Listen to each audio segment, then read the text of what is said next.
evening, everyone. I'd like to start by expressing my gratitude to the Network Business Club and the organizing committee for the opportunity to be here. I'd like to also say thank you to the City of David, the pastoral team, for this opportunity. I don't take it lightly, and I'd like to express my gratitude. Now, when I was told about this, I accepted straight away because this topic and the focus is something that is very close to my heart. I mean, we cannot go anywhere as a nation until we really do something about innovation and skills. And you know, when you talk about skills, it's not just skills development. I think that's where we miss it. We talk about skills, we talk about the brick and mortar, the buildings. We're at the point where we need to discard all those ideas. It's not about the buildings, it's not about the curriculum. It's about what are you putting into people such that they're able to add value.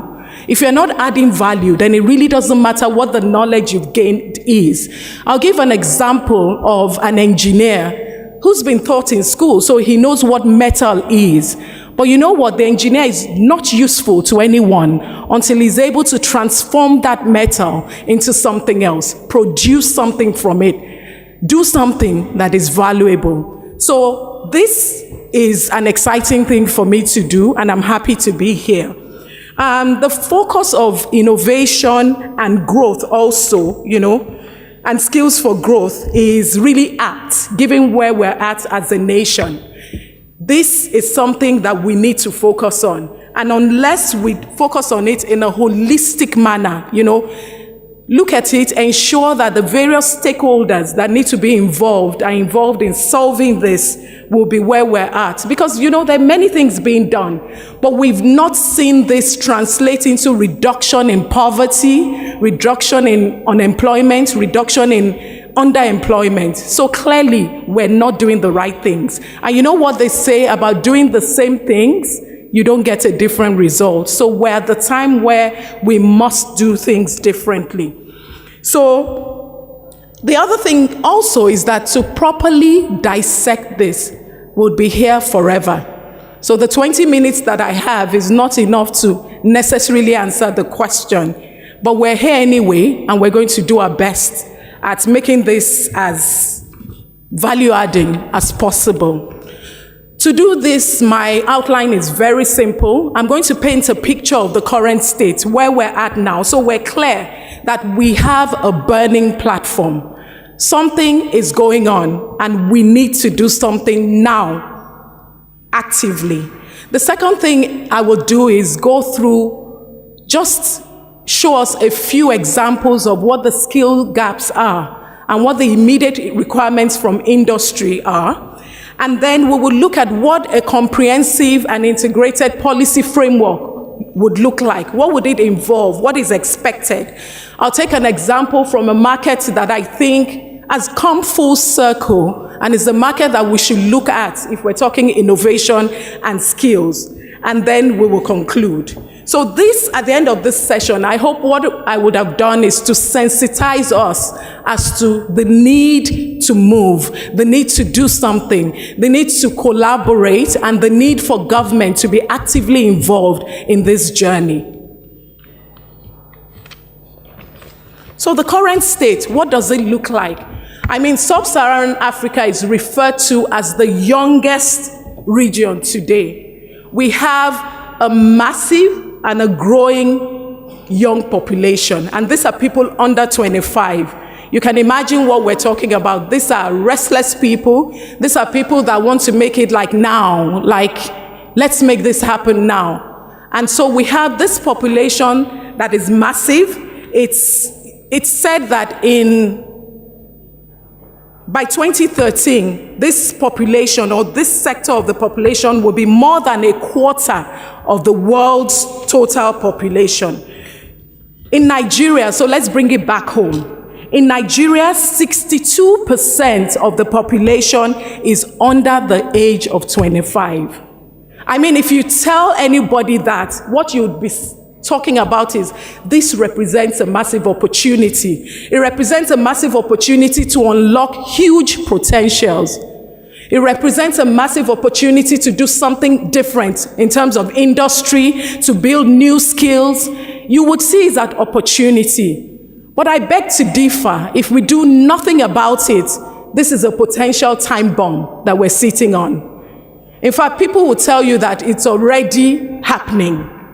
But it's a potential time bomb because you have a ready workforce for people that want to promote religious unrest, you see all the things going on. And then you have a young population that is growing. In fact, it's said that by 2020, it will quadruple. So we need to do something, and we need to do it now. This is just to paint a picture of the burning platform, of the challenge that we have. That's on the one side, talking about the youths. Now, on the other side, even for those that are employed, they're low and medium skilled employees. So they're employed, but the truth is, what value are they contributing? So we have a large percentage of people, employees, but they're low and medium skilled employees. So this paints a picture of the problem, because when we all understand what the problem is, then we begin to think about what's the best way to solve the problem that we're faced with.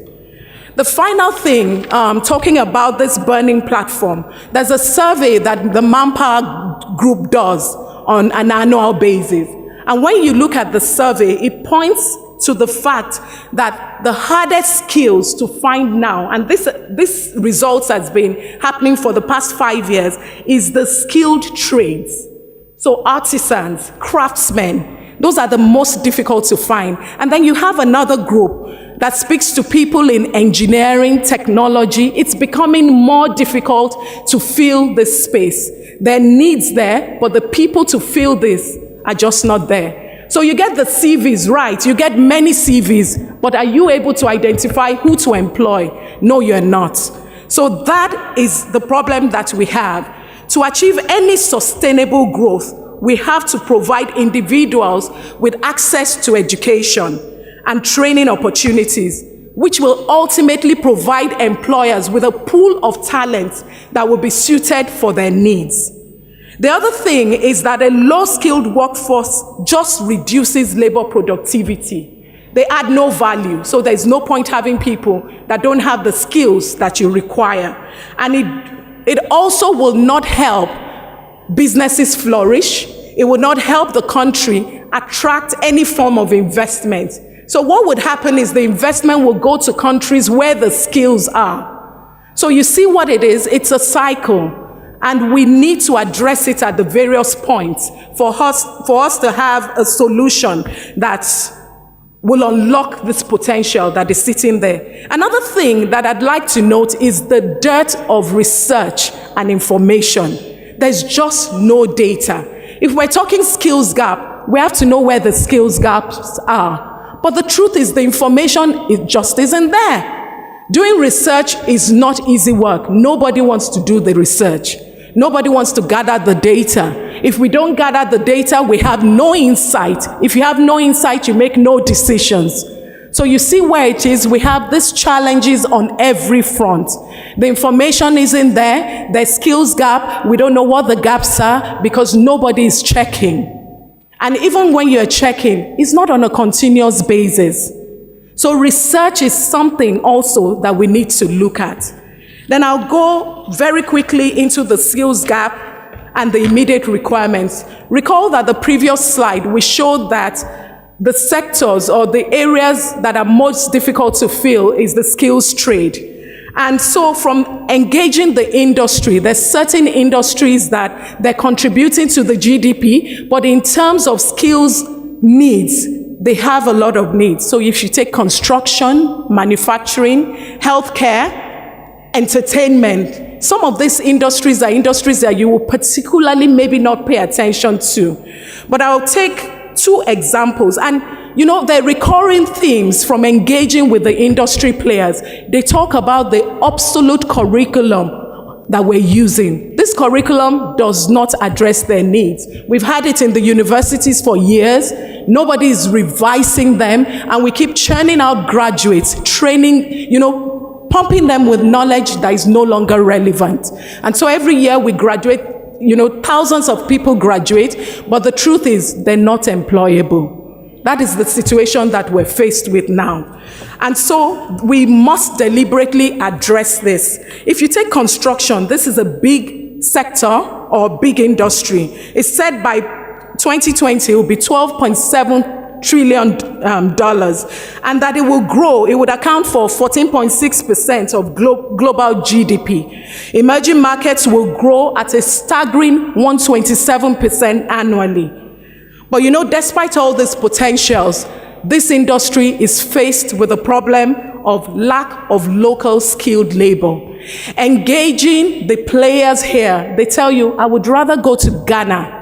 I would rather go to Togo to get a plumber, to get a tiler. In Nigeria, they just can't tile in straight lines. The truth is, if you don't understand the concept of a straight line, how are you going to tile in a straight line? So they look for painters in neighboring countries. And so that is where we're at now. That is the problem that we're faced with. So they get an influx of better skilled craftsmen from neighboring countries. There's a need to review the vocational curriculum that we have. An urgent need for that to be done. There's a need for advocacy. And Bosse spoke about it earlier. People just think that vocational training, vocational skills acquisition is not trendy. That's what it is. Nobody wants to. They would rather sit at home and be unemployed than gain a skill that will get them employable. So we need to change the language. We need to change the perception about vocational education. Otherwise, all these things we're doing is not going to get us anywhere. The other thing is that you have a lot of old, skilled craftsmen. I mean, people that got their certificates in those days when they meant something. But nowadays, the young people think that they have nothing to gain from the old.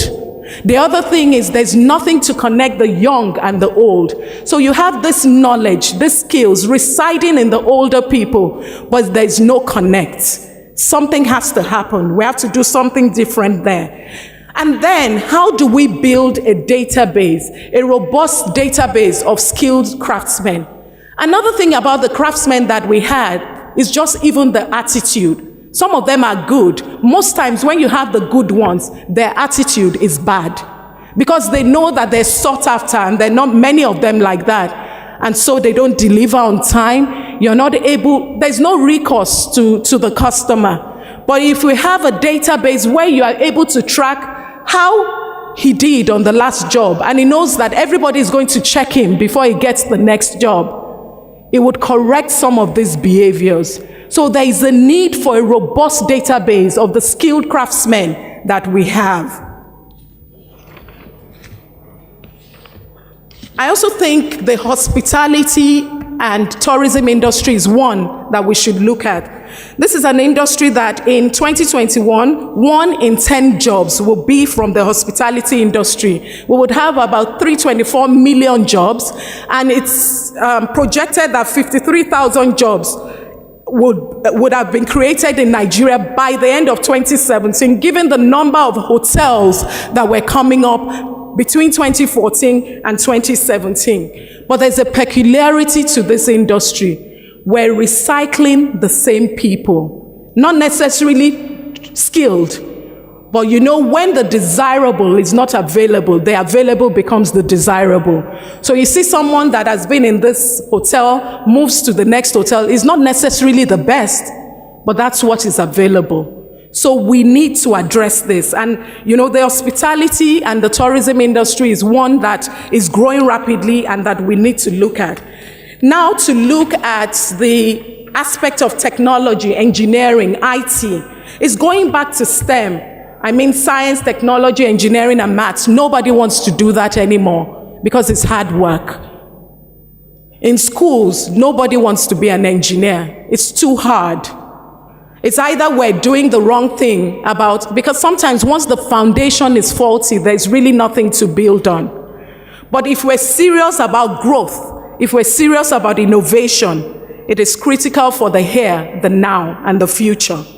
STEM occupations will grow at 17%, while other occupations are set to grow at 9.8%.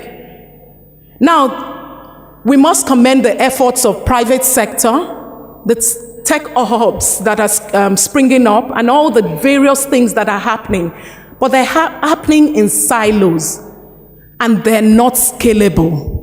We cannot progress until there is a concerted and comprehensive way of looking at it, such that these efforts are scalable. Given the numbers that we have, given the population that we have, it can't be things happening in these little pockets.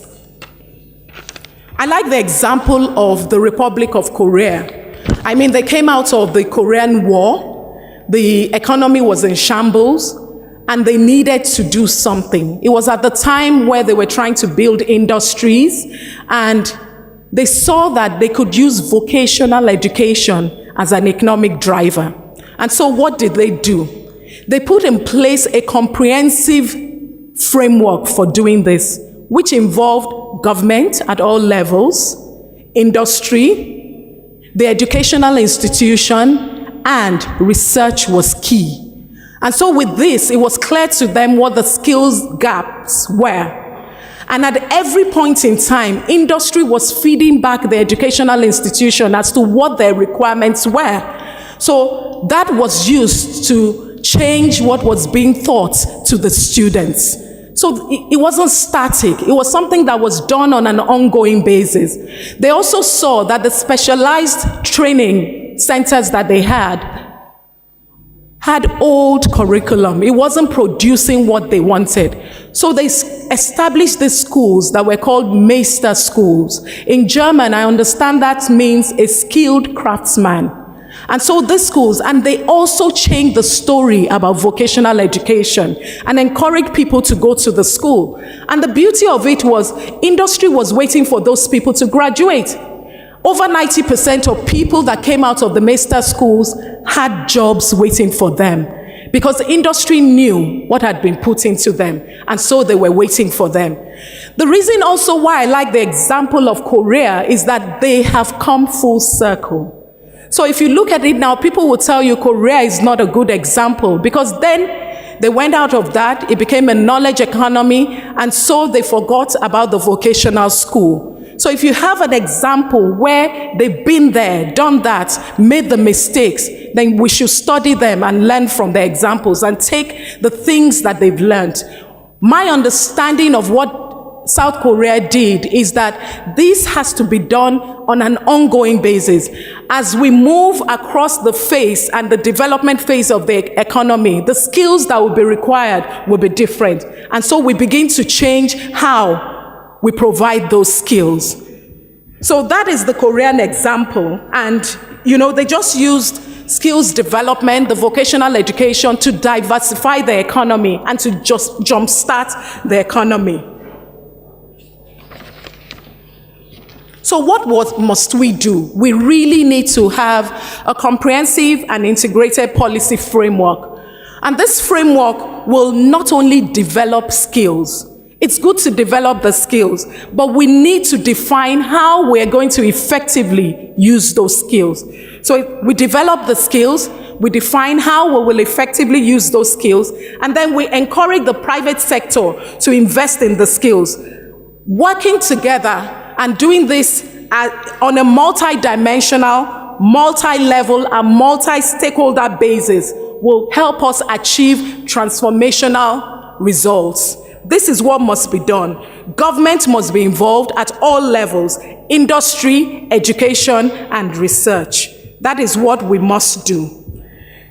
Now, going to our role and what we've done. What we do is essentially, we're like the bridge. We connect the demand and the supply. So the demand is industry. We work with industry, understand the needs of the industry, and then we go to the supply side and say, what is available there? And what must change about supply to meet with the demand?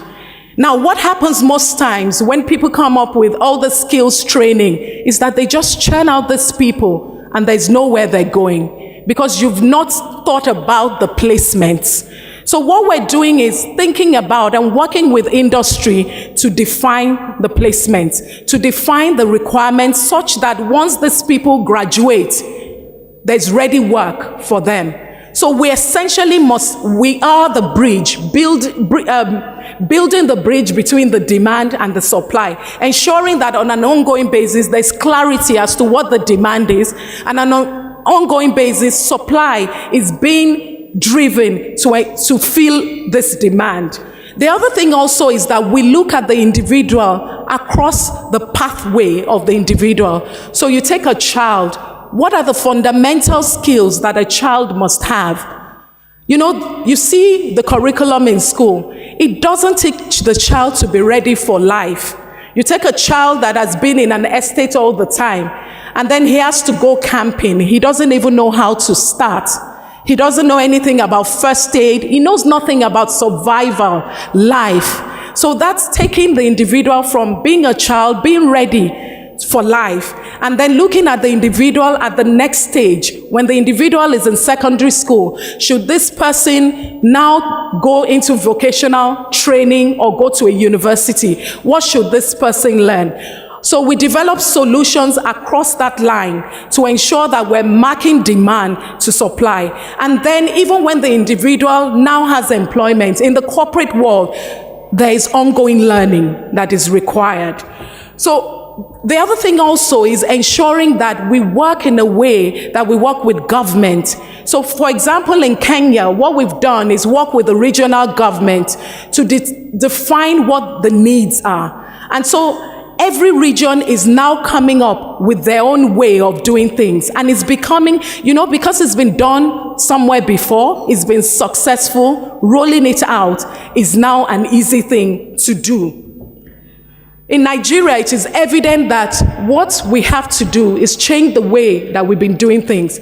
We have to look at skills development in a different way. We have to look at it as developing, utilizing, and investing in skills. We have to look at it as activating latent potentials in people and ensuring that industry at every point in time is part of the engagement that is happening.